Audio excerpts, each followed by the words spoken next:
Hey y'all, it's Brittany Denise. I'm back in the kitchen with the new recipe, how to make the perfect lobster tail. You're going to start by taking your kitchen shears and cutting along the side of the shell. Be careful not to cut the actual meat. Peel that back, and you're going to want to leave the meat attached to the bottom fan part of the tail.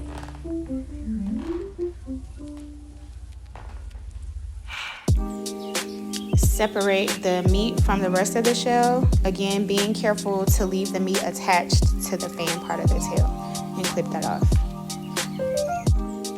Fan that bottom piece off and it should look like this. Next we'll start on the sauce. Take some butter, lemon, garlic paste, a pinch of salt,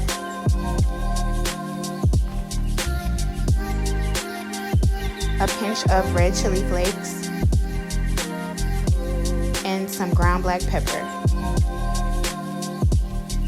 dried oregano, and chopped cilantro. I also added some chopped up garlic. And we're gonna cover the lobster tails with that sauce. Cover it with some foil and bake on 375 for 15 to 18 minutes. Follow and share for more recipes. Bye, y'all.